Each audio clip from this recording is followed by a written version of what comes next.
Okay, welcome back to Jeff Outdoors. We are back in the maple shop. And if you've been following along with some of the latest videos I've been putting up, the sap is coming in here in Northern Ohio for maple season 2023. And I have a couple of things I got to do with these my new sap tanks here, these old olive barrels. They're food grade, but I have something that I decided to go with this year for these sap tanks. And they are BPA free, food grade, thick plastic barrel liners that go in there. And I'm gonna go ahead and put them in right now so you can kind of see the process, but this is something new. You see I only have two right here because the other barrel, the number 3 barrel, let's call it barrel number 1, is out by the evaporator and almost full of sap. Got about that much more to go till we're at the top of that barrel. So right now we're at about 57.5 gallons of sap collected for 2 days. And these barrels are 58-gallon barrels. So another half gallon and that barrel number 1 will be full.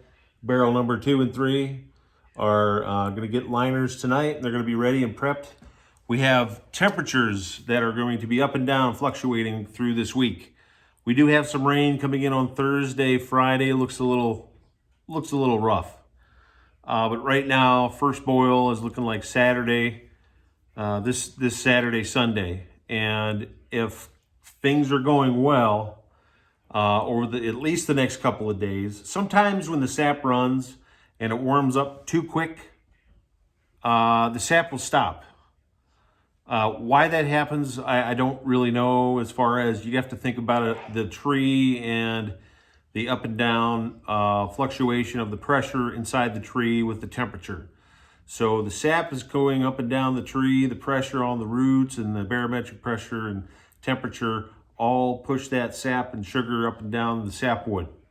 And that's what you drill into when you want to harvest that sap. So we're just taking a little bit of that sap as it's going up and down the tree, and the tree wants to feed the top of the tree to make the leaves, and you're just catching that sap. So this is what we're doing. I had the 1 barrel for the past couple of years, and I picked up these other 2. So you can go back and watch my other maple shop videos. We kind of go through all that stuff though. I was sick earlier. What was that? Last week. Last week was a little weird. I had a little bit of sickness. If you've been following along with the Jeff Outdoors diet, I am multiple belt notches down already in the first month. And I really feel it. I really feel great. I know I've lost some weight in my face, and I'm losing weight. I'm losing the fat. So it essentially is like tricking your body into burning the fat stores that you have, and you lose the weight. And that's getting rid of all grains in your diet and no refined oils or seed oils. That stuff's all junk anyways. Watch my video on backwoods butter. That's what you want to use in the kitchen. I don't recommend using anything else. So check that out. It shouldn't be too far back actually. So just scroll down through there on my videos. Get your backwoods butter going. And it's maple season, so it's maple season time now. So we're gonna put these liners in, and they're big and bulky, so bear with me here a second. I think if anything, you'll be able to kind of see what's out there. If you're a small-time maple guy and you're looking for an option, there is a company. I got these on Amazon. Now, for the record, I really don't shop on Amazon. This is probably the first thing I bought on Amazon in probably 10 years. I didn't know where else to get them. So it's a 50-gallon BPA free food grade barrel liner. And we're just gonna shove it inside the barrels here. And there's really nothing to it. I mean, once it gets in there, and then you put your sap in, it's just going to start expanding anyways. So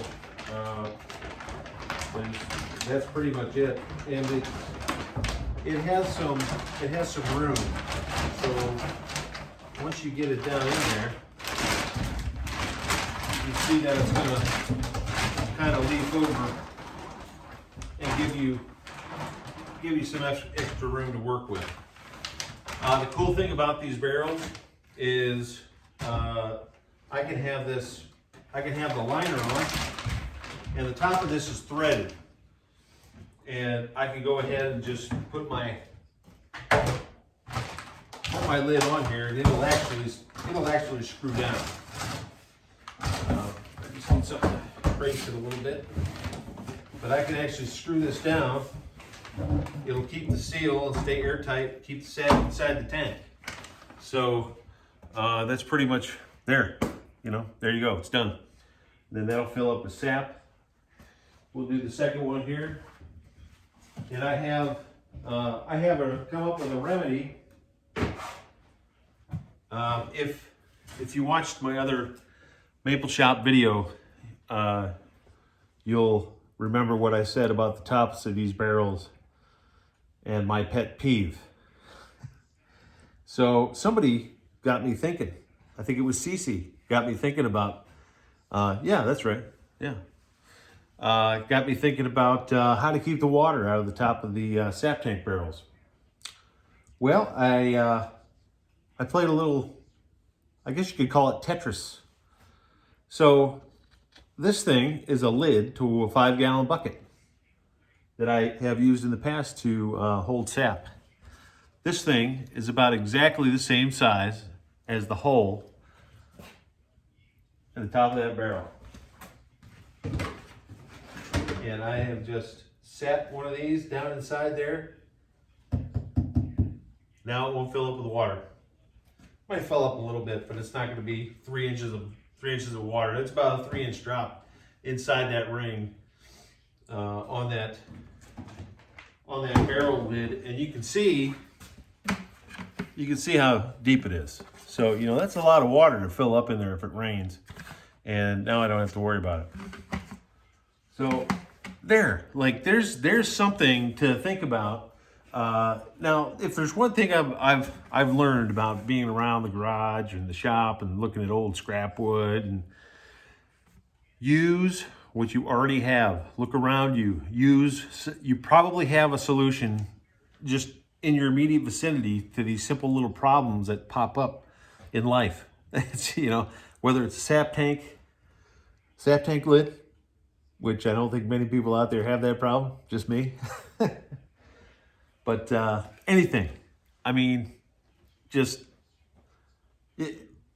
once you spend time enough in a shop, you kind of get to a point where you know where everything is, and you have little pieces of scrap wood here, and I got this over here. I can use that. I can use that. I can do this. I can use that.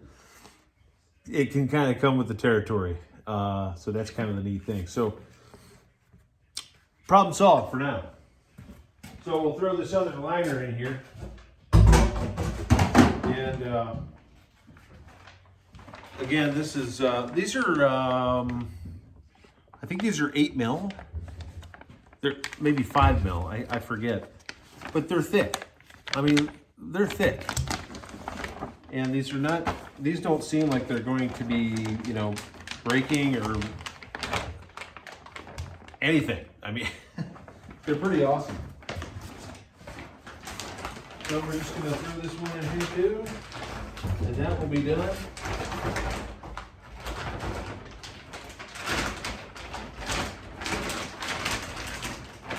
And there we go.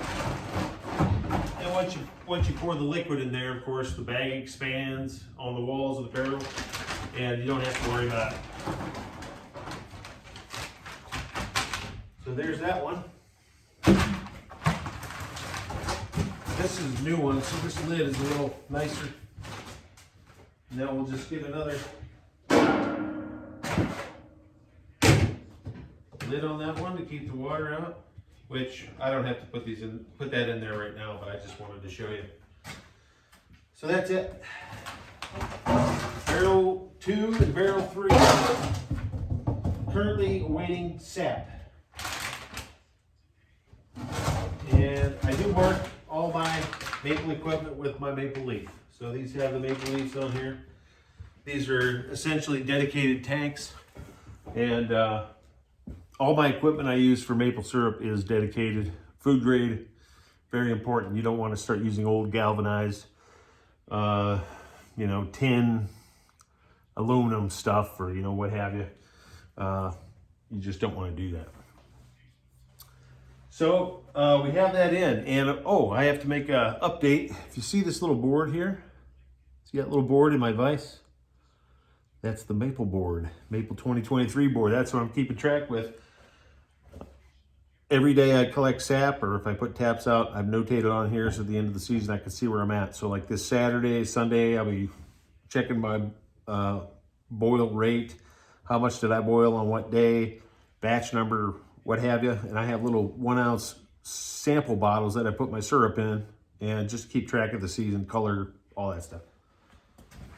So today was a pretty good day, and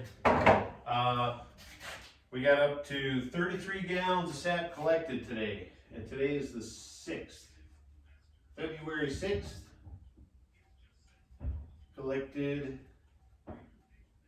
33 gallons sap.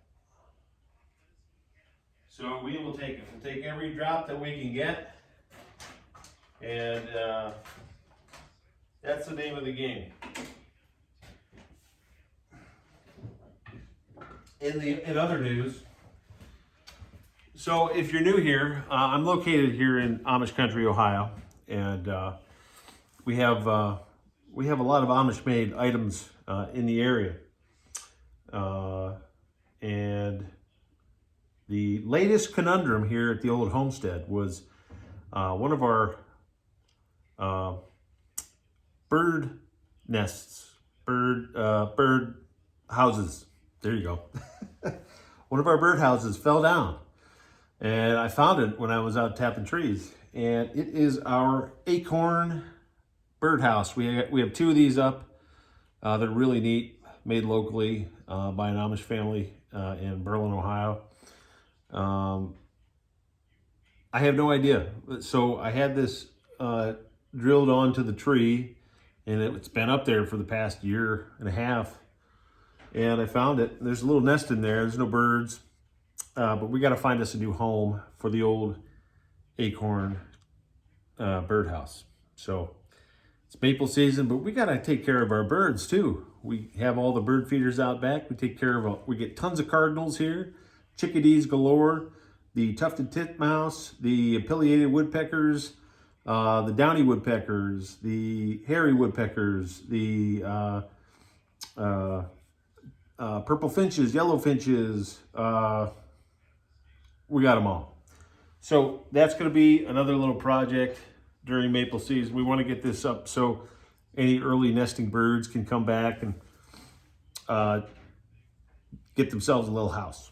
So this is prime real estate. I mean, look at the architecture here. These birds just don't. You can't just walk into this neighborhood and think you're going to pay. You think you're going to start lowballing the realtor on that sucker. Nope. That's prime real estate.